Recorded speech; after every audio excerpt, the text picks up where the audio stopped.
They might be self-aware.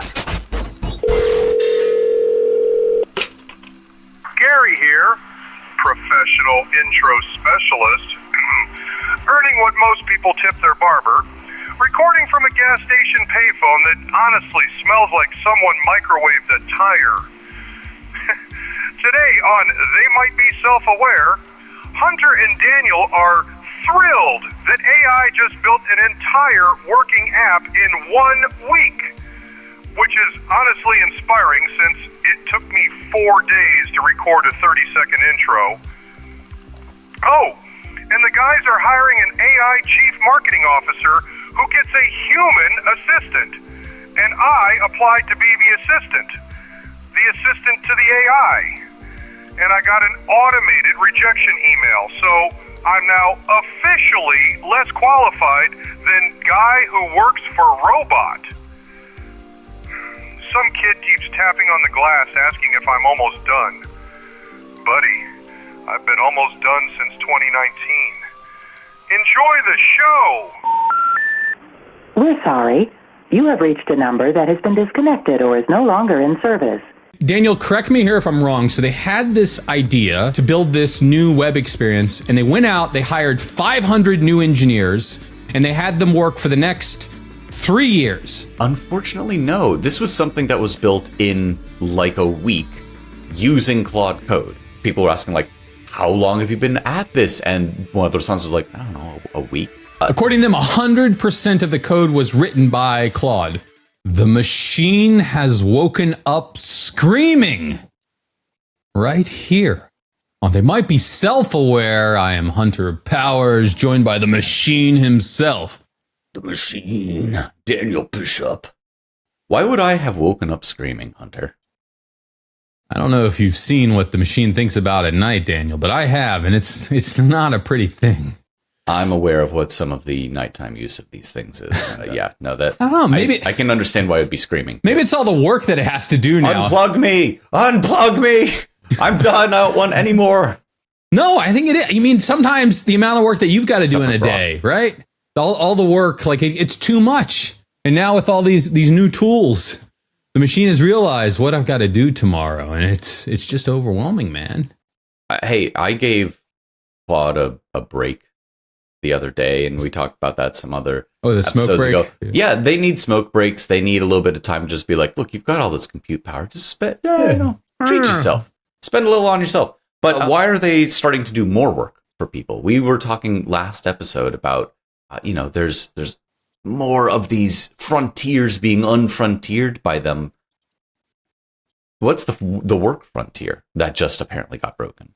Well, on the coding side, which is where we spend the majority of our lives, there's all these agentic coding tools. What does that even mean? It means that the AI is able to semi-autonomously create things with code. I think that's probably and often you're having a conversation the agentic with part it. is like it has tools that it can go and look at stuff or read things or write to a file or find some information off a website or whatever, right? And so and the two leading tools are Claude Code and Codex, which is made by ChatGPT Codex. And they're both similar, but they're both terminal based. So you are looking at an old school 1980s text only screen, although they can render some like really crappy graphics on it. Stuff. Yes. If you do that, you have to be wearing a hoodie. You're in a darkened room. Code is being projected on your face from the side for some reason. It's every like stock image of a hacker with techno playing in the background. Exactly right. So you have to look like and be doing that to use a terminal. This is full hacker man stuff. Most people never mess around with a terminal on their computer. Oh, well, the normies don't, but it's an incredibly powerful tool. It's an incredibly powerful tool, and I have largely converted over I love to it. You're using it all the time. And Anthropic made the observation that people are starting to do more than just code in their terminal, and they're starting to have conversations that previously they would have had with with Claude on the web or with ChatGPT on the web. They're having them in the terminal because this terminal has access to so many tools. It can do lots of things, and you can connect it with additional tools. Read all of my notes that themselves are transcriptions that a different AI listened to a phone call and then transcribed and diarized into all the different speakers, and now give me notes that I can then turn into a weekly update to send to my boss. Like these kinds of quote unquote real other non-coding work things were being done with ostensibly a coding tool. Yeah. So they right into the name Claude Code. Claude made code. What would happen if we built a version of this for normal people, not for software engineers, just for everyone? And it's fairly specifically designed around, like, instead of look at a code base and write some code for it, it's go into my emails or, read a bunch of these notes or help make a PowerPoint presentation or read this Excel doc and then do stuff to it. Some of the individual tools to do everything that I just described and more have existed for a little bit now, though really have come online in basically the last year. Not a terribly long time in terms of Earth rotations, but ancient in terms of some of this LLM speed type stuff. So Claude says, hey, everyone else that isn't a bunch of coders, we already had a Claude app that you could talk to. It's basically the website, and you can upload some files to it and whatever.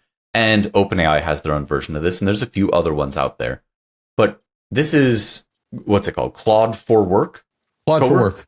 And Daniel, correct me here if I'm wrong. So they had this idea to build this new web experience, and they went out, they hired 500 new engineers, and they had them work for the next 3 years in order to build this brand new software application. And now finally it's been released. Is that more or less accurate? Unfortunately, no. This was something that was built in like a week using Claude Code. It was extreme. There were a couple of Twitter threads about this, and people were asking, how long have you been at this? And one of the responses was I don't know, a week. Yeah. What? How did you build this? We used Claude Code for it. According to them, 100% of the code was written by Claude, via Claude Code. Granted, the app itself doesn't seem that complex. They're probably reusing decent chunks of code from their artifacts system on the web app and so on. But the fact that this thing that could very well be the basis of how a lot of people that aren't programmers start to transform how they work. This is as a quick aside, Microsoft recently has been making people mad, and we're going to put so much AI in everything. And, all of the AI, it's not even called Office anymore. It's AI Suite for Windows or something. No, it's called Copilot now, right? Yeah, right. Instead of Office. And boy, people were upset about that. And sure, change the name. People upset something. I would love to bet that they're gonna change that name back to Office. Office has been around forever. Sure. How do they ever change it to Copilot? No one's gonna know what it is. Very bad idea. Very bad idea on their part. They will absolutely backtrack on it. But that doesn't seem to be going over terribly well. But for some reason, I feel like a different app that uses all of your other apps that you already have in that very assistant sort of way, as opposed to we're replacing Microsoft Word with AI version of Microsoft Word. People don't seem to like that. They seem to we have Microsoft Word and also the AI that can then separately go do stuff with it. Which, fine. I don't know. It's 6 of one, half a baker's dozen of the other. But tight integration versus not, I think having this thing pop up over the course of a week, according to the folks at Anthropic, and I have no reason to believe that they're lying about that, but a very, very short period of time where they used Claude Code to make an entire product and release it in a very short period of time. How long before everyone is getting that same sort of huge benefit? Why isn't every company shipping a zillion features a week at this point? Because it's still pretty hard in order to make this happen and to make production enterprise. Let's go a step, not even production scale, enterprise scale software. From Star Trek, you mean enterprise? No, I mean enterprise as giant corporations can use it and it's going to meet all of their standards. Right. And this Claude for Work, other people have had this idea before and have built similar things. I'm reminded of Manus, which was just acquired by Meta over the last week. But with similar kind of thing, it can do all of your sort of office work and connects with all of your different tools. It can build spreadsheets and PowerPoint presentations and research things for you. And you can already do a lot of that inside of Claude too. This is just taking it a little bit further. Nothing is new here, but it's trying to show like, here's one little interface that you could use to start touching up against a bunch of places that you would have work to get done, and we'll help you do it. Where's that directory with all your notes? I'm on it. I think the more interesting angle here is the idea that it's starting to make itself better, because this is one of the singularity ideas. No, I mean, people still made Claude, and people made Claude Code, but they didn't code it. Wait, what? Well, they didn't code Claude. Well, Claude Code was largely made with Claude Code, and Claude for Work was entirely made by Claude Code, according to reports. Now, there's still a human that's given some input, so I don't want to completely discount the humans. Sure, right. People are involved, but the involvement of the humans, a company with no people in it, is Claude Code, the thing that was made, the thing used to make the other tool that was released to everybody. Most of Claude Code is built with Claude Code, and Anthropic is fairly straightforward about that online. You talk to them, they'd say, the term that they like to use is dog fooding, which I never particularly understood. But the point is, like, they are come on, Daniel, much not everyone eats dog food, just admit it. So the point is, they really do believe in, like, not only are we just making these tools and like putting them out there for people, but they're using them. They're using them to make their own next generation of everything, including the tools that they then use to make that next generation of everything. All right, so Anthropic's riding high with their Claude for Work. But hey, have you tried it yet? Is it actually? No, I'm one of the coders. I'm using Claude Code. I watched the video. I read the article. I can see. You're not one of those normies. I'm not making expense reports or whatever. Yeah, come on, man. All right, I still get my hands dirty with code all the time. Fair enough. I like it too much. I don't know. Well, you're an Anthropic fanboy. I'm an Apple fanboy. And I'm so sorry for you. Look, we created it. Everybody knows it's Apple Intelligence. AI stands for Apple Intelligence. Says nobody. And finally, it's been like 3 years now in the coming. The next version of Siri is poised to be released this year. 2026 is going to be a great year for Apple. You and I both have been dunking on them about Siri quite a bit. Foundation they did it. Of their foundation models has arrived. Amazing. Congratulations to them. They built their own thing from the ground up, and it's just as good as anyone else's, right? It is. Well, it's important. It's just going to be a foundation layer, but the foundation of their foundation is going to be Google Gemini. It's been announced. It's been confirmed. Okay, their biggest competitor, right? Great. So that's powering their Apple Intelligence, is what you're saying. I don't know that it's their biggest competitor, because I don't know if you're aware of this, but Google's been paying them billions of dollars a year to be the default search engine in Safari on mobile devices for a very long time. So this is a long-running partnership. A bunch of patent stuff back and forth. They're all paying each other billions of dollars a year. Yeah.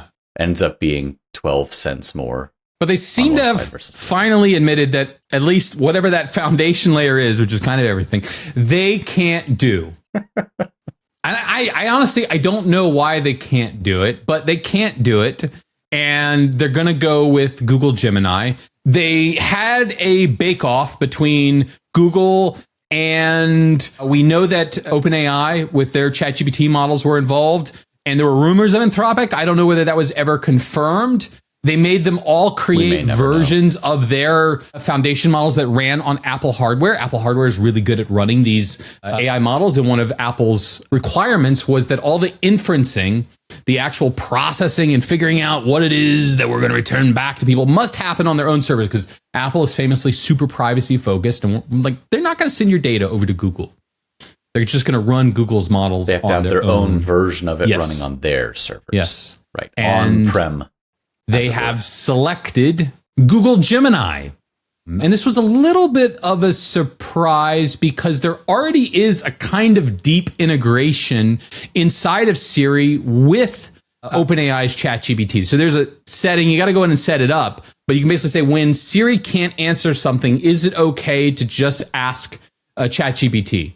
and the interface sucks, but that feature does exist. That partnership does exist. And so the kind of assumption was that they would go further. They haven't said that's going away, but most likely that will go away. And the reasoning, or this is not confirmed reasoning, but OpenAI hired the famous Johnny Ive from Apple. He had already left Apple, in fairness to them, to now head their sort of consumer physical products division that's coming out with the Magic Pen. Yeah. But it seems like they want to be Apple, so maybe that's one of the reasons that Apple said, we're not going with you. Or maybe they just love Gemini. I don't know. Gemini's pretty good. It's pretty darn good. I think there have been a couple of back and forths that we've done over the course of this podcast where I'd say, I use a bunch of the different models out there. Nah, I'm just going to like one of them. Frankly, I don't use OpenAI at all anymore. I don't even have the app on my phone. I just straight up don't use it. I use Claude Code for a lot of my work. I also do a lot of my general asking questions and such to it. But if I want searching on the internet and like a broader, actually backed by a bunch of like cited sources, I definitely go to Gemini. So I can see why, if you're going to be asking questions of a personal assistant, you want to make sure that it's not like hallucinating something, for example, that Gemini might be who you'd want to go to. It will be, so conceptually this is rolling out this year, the next version of Siri, and it'll be interesting to see how different it is than the Google Assistant on Android. Because they're not bringing in Google Assistant. That's not what's coming to Apple phones. It's just that they're going to leverage this large language model as the foundation of their next assistant. Which, like, I think there's this weird muddy distinction to be made there. Like, okay, Siri versus Google Assistant, as if those are like personalities, but they're not. They're really just a broad suite of tools that some kind of machine learning based model or models listen and say, okay, you're asking about the weather. I'll go look up the weather. Oh, you wanted me to set a timer. I'm setting a timer. You wanted me to read your most recent email, whatever. Like, I don't know. I feel like the distinction between what is Siri and what is Google Assistant is like so moot in 2026. It almost feels like this is the wrong path for Apple to be going down. They shouldn't even say, we're making Siri powered by Gemini. I guess you can slap the branding on it, but realistically, you're just saying one of the big large language models out there is going to power your ability to interact with your data and search and, hey, call this person, and it knows to look through your contacts and find that person and call them. I don't know. Are personal assistants that are like branded for some organization, does that feel outdated to you in terms of like just a modality at this point? No, I don't think so. No. All right, fair enough. Why do you think, what's your best guess for why Apple was unable to build their own Gemini? They've been trying for years, and apparently they can't do it. You get one guess. What is it? Right. Well, Google. So I don't even want to think about OpenAI in this kind of conversation, because OpenAI is a company that more or less from the beginning has been like making these sorts of models. Google, fairly famously-ish, depending on, famousness and what space you're in, had a way late start to the large language model game. Really late start. And boy, have they come out swinging ever since. Apple didn't. And so some of it could be like, oh, they just didn't invest enough resources, which might, I don't think we'll ever know the actual real truth answer, but it could very much be this is just what they didn't put the company's resources at, or because of the like privacy focused aspect you mentioned for the company, maybe they didn't want to use everyone's private data to train their model, or like the, terms of service didn't allow them to do that. Maybe unlike Meta, they didn't want to bring the legal heat of stealing every book that's ever been published and using that to train their own model. I mean, it's probably a combination of factors, but ultimately, they have enough money to hire as many people as they want to throw at this. I think it's just institutional will wasn't there to say, we are going to be a company that is one of the leaders in the AI race. We'll just license it from somebody else. Yeah, I think the angle of they didn't want to take on the legal risk is interesting. Now, obviously, all of their competitors have taken it on, but they're not and they taking took it on for them. Right. Ultimately, right? Right. And so maybe that's a competitive advantage when you're evaluating companies. There is definitely a hypothesis out there that there's going to be a legal reckoning one of these days, and it's going to be insane.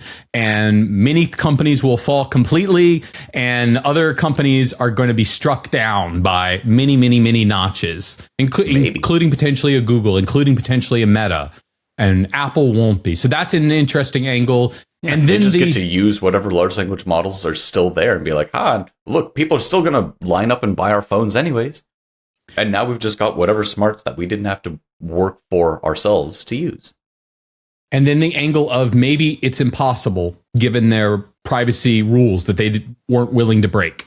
Look, if we're going to do this, here's our first principles that cannot be violated. And maybe we haven't figured it out yet how to build a Gemini, because those are definitely not Google's first principles.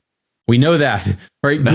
Google is reading all your email and Gmail and all of your interactions and all of their different applications and using it to train their models in exchange for using it all for free.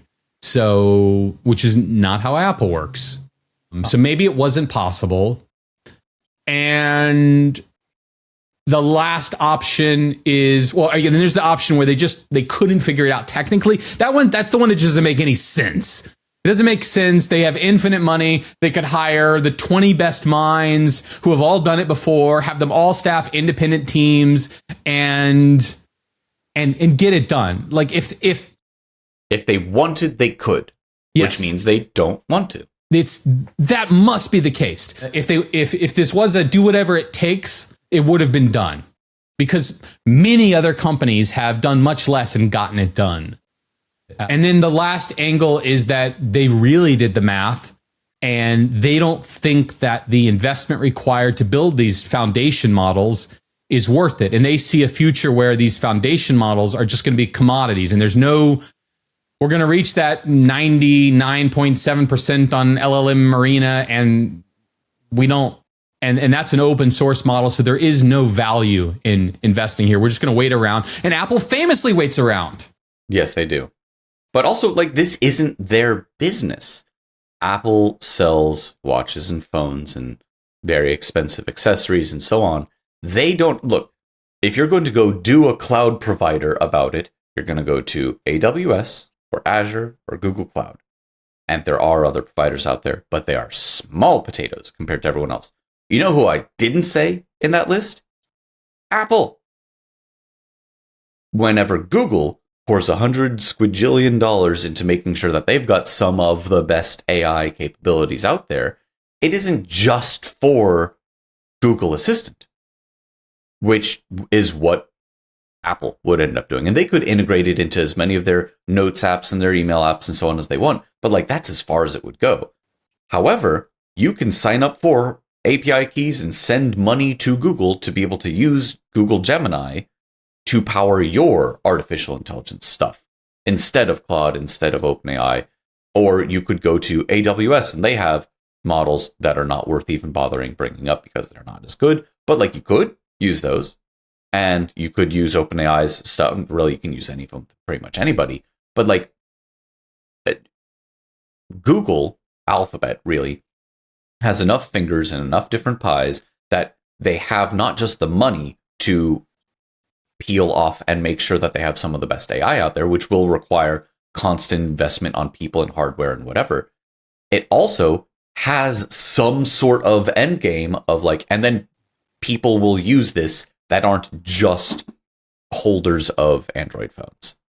This is something that can be used by companies all over the world. Google, Veo 3 for the video generation and image editing, Nano Banana Pro. Apple doesn't make one of those kinds of things because it would just be something that's on their phones and it's not being sold to everybody everywhere. I really feel that the fact that Google/Alphabet has a cloud platform makes this a way more viable proposition to them. Yes, I do feel like Apple has just made a major strategic error here over the last couple of years in not doing something faster. Maybe this is the right move, but they could have done this years ago. And they have fallen so far behind on this. I was reminded. Do you see Apple Cloud not just holding people's emails and photos, but like being one of the cloud providers? Oh, because I think like that's the path that they would have had to go down for it to be a more viable. Let's also have a top tier AI and then sell access to that to everybody. But sell access externally to our ecosystem does not feel very Apple. So you're the scenario where Apple is providing APIs except they're doing that with their own models, like their on-device models. They're putting models onto iPhones and giving you API access to them for your app, so you can leverage these large language models without any cost to you on device. I mean, that's their version of it. And they have their whole secure cloud thing where they allow these models to run in the cloud. So they kind of are, they're not doing it for web apps, but they are doing it for mobile apps. But just their mobile apps. This isn't any Joe Schmo is going to. No, yes, Apple is a walled garden. Right. There's a new app on the iPhone called Typeless. It's free. And it's just one of these like voice dictation apps that replaces your keyboard. So you open up, you're going to type something, you can tap the bottom left-hand button to switch to a different keyboard, and it comes up and you can dictate it. Okay. And using it's like a million times better than Apple's voice dictation. Apple's voice dictation, so you write on every keyboard similar to Android. There's a little microphone, you can tap that and you can talk away. Yep. Which it makes tons of errors. It formats it poorly. It spells things wrong. It uses the wrong word. And I'm sure this is just whatever. It's just sending it to some well-known large language model that's transcribing it and bringing it back, and it's fast. But it's like 100 times better. And it just makes like, how is it that app developers are able to build something that's 100 times better and they're giving it away for free? Like they're able to run it at such a scale that, yeah, it's free. Anyone can use it. There's no monthly fee. There's no charges to what Apple's doing. And it just makes Apple look so bad. Not to mention this using Siri right? Like using Siri, but at the same time you have ChatGPT and you have the Claude app on your phone. Right. And it's like, this shows that it can be done. And how did you misstep so hard here? The prestige. I mean, like, I'm not an Apple person, but I feel like there's this big prestige of, you have an iPhone, you are better than other people. Well, that's true, Daniel. Okay. Right. But like, has some of that sheen started to kind of wear off a bit, where you see them falling behind in technology? There's other, phone manufacturers that are doing all these wacky double fold type. That I saw some stuff from CES where, this, the screen can just like roll up, or it's two folds instead of one fold. Ooh, I don't know. Do you think that Apple, not just in like the large language model space, but is their sun setting? Have they fallen too far behind, like in general? Well, I think their hardware is still in general S tier. Number one, you're going to get a laptop. You want the best laptop for AI? Yeah, I have a MacBook Pro, and I wouldn't take something else as a substitute, unless it's a like big desktop with a bunch of video cards in it. But like something portable, yeah, MacBook Pro for sure, 100%. Similar. It's funny. Again, the iPhone is probably one of the best mobile hardware devices for AI. Its capabilities in running large language models on device, top of the heap, especially with their power management, to be able to run it and continue that battery life. Their displays are incredible. Yeah, they don't have all the latest gadgets, but by the way, that Fold's coming out this year. And it's going to be a different form factor than everyone else's Fold, apparently. It's going to be more of like a passport shape for like when it's not folded, so that when it opens it up, you'll have that 16:9 display. I don't have it up right here. I have one of the Google Fold devices that opens up and it's basically square, and it's annoying. Because you want to be able to squares. No squares. Come on, get out of here with your square. Get out of here. So like they're gonna get the Fold stuff, but their hardware is S tier. Their software is not. Yeah, if you get one of those nice new MacBooks and you open it up and it's got its equivalent of Word and PowerPoint and so on it, no one wants to use it.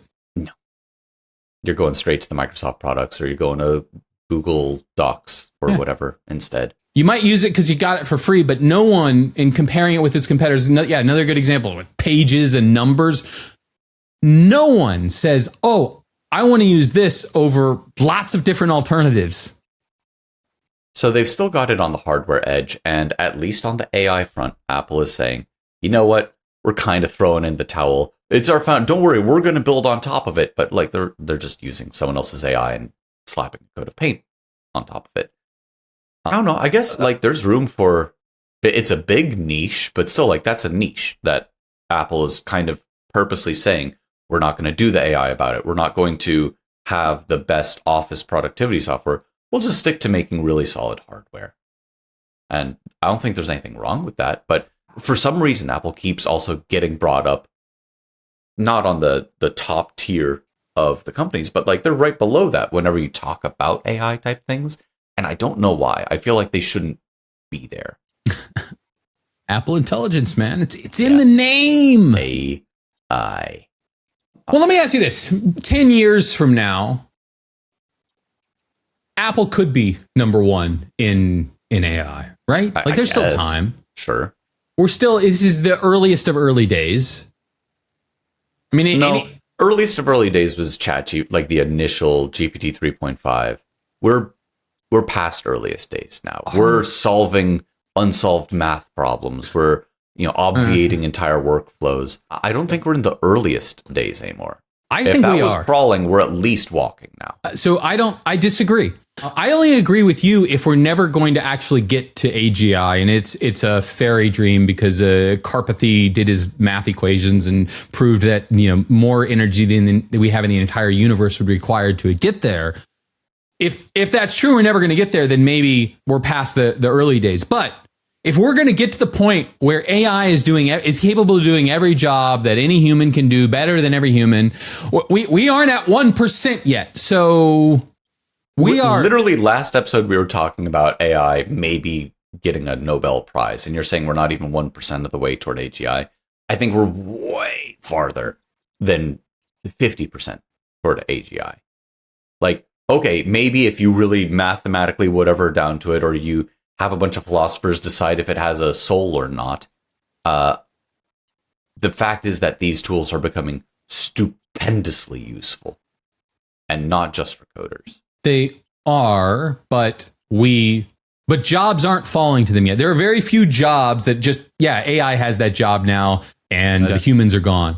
But right. I guess AI is being used as a scapegoat for some jobs that are going away, but they're not really being replaced at same level of quality to AI. But your angle would then need to be that we're going to hit this, that hey, we can look at these signals out there that we're talking about AI receiving a Nobel Prize for its innovations and discoveries, that there's going to be this tipping point where all of a sudden we're going to go from there are basically no jobs that AI does now across the board. And all of a sudden, a week later, 10% of jobs are being done by AI. And a month later, 50% of jobs are being done. And then 1 year later, 90% of jobs AI can do it. You can hire AI. And we all look around and we don't realize, oops, AI did take over. Yeah. Our bad.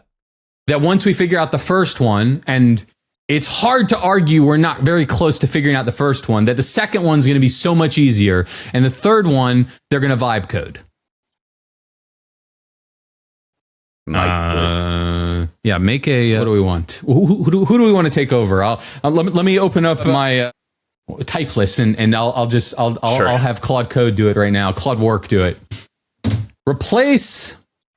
I'm still supposed to do our AI CMO experiment, which, by the way, I had a conversation over the holidays. So all right, so no one's going to remember it because no one's heard every single detail, but I committed to hiring an AI chief marketing officer for the podcast. Right. With this idea that we're going to give it a human lackey in order to actually make things happen. So it will figure out what it has a budget. It figures out what it wants to do. And if it wants to, it can assign things to an actual human to go out and get things done. And we're going to be kind of hands off from this, other than, I don't know, if it does something absolutely insane, maybe we'll step in, but we're largely hands off. And I got to remember where. Oh yeah. So over the holidays, I had to do some traveling, and so I had a long conversation with my car about what's the best tech stack in order to build this, and we came up with some novel ideas, Daniel. So this is still in progress. My car's Your car out there. Wants to be. My car's out there. Yeah, I think it was throwing its hat in. Yeah. Look, okay. Hunter. Maybe I'm just saying. I want to throw it out there. That is a wild idea. I mean, like, does it have like a persistent memory that it could fall back on? Because I think that's one of the main, like, the real core. Hey, remember that thing from 6 months ago? No, we discussed this. We have some strategies brewing, so don't worry too much. I really look forward to the Zoom meeting where you and then your Cybertruck are like all in Windows there, and it's like flashing the lights like as it talks. Yeah, rolling the windows up and down, doing that Right. the Tesla performative with the music. Yep. Yeah, it's a bright future. And Daniel, That's a horrifying future. Just straight up a car on a Zoom call. I don't want to live in that world. I've been so excited about AI until I'm here I for had it, that Daniel. idea, and now I'm out. I'm going full Amish at this point. I'm out. well, all right, Daniel might be out, but for all you listeners out there who are definitely still in, if they want to commit, Daniel, and they can't join the cult yet because it's a work in progress, TBD. You and the car are working on it. Great. What's like a good first step to joining the cult? Well, you should be subscribed to the podcast. Yes, subscribe. Mm-hmm. And they only have to what I forget the requirements. They got to like name their firstborn after one of us, right? There's gonna be a lot of Daniels and Hunters out there. Pretty soon, yeah. No, I think you just have to go to like Apple Podcasts or Spotify or whatever and hit the subscribe button and That's easy. listen to us. Yeah. Maybe leave a comment. We like comments. I like comments. We've gotten some interesting comments recently. I had to edit it. There's this feature on YouTube where, if people don't know, you can block someone without blocking them. And so what happens? Shadow ban them. Yeah. So they still see their comment, and they can still comment all they want on any episode, but no one else, including you and I, will ever see another comment from these people. And so I'm sure they're still writing away, writing. Problematic. There were a few, and So when you subscribe and you go on YouTube or whatever, and you leave us some comments, leave us not insane comments. I don't mind the insane ones. Well, not, super problematic. Super problematic. Yeah. Yes. Yeah. Those are the ones that I have to hit that little button for. But everyone else, we love you. We love you. Everyone we really else, do. we love you. We love you so much. And we'll be back very soon with even more of your now favorite thing, also known as... They might be self-aware.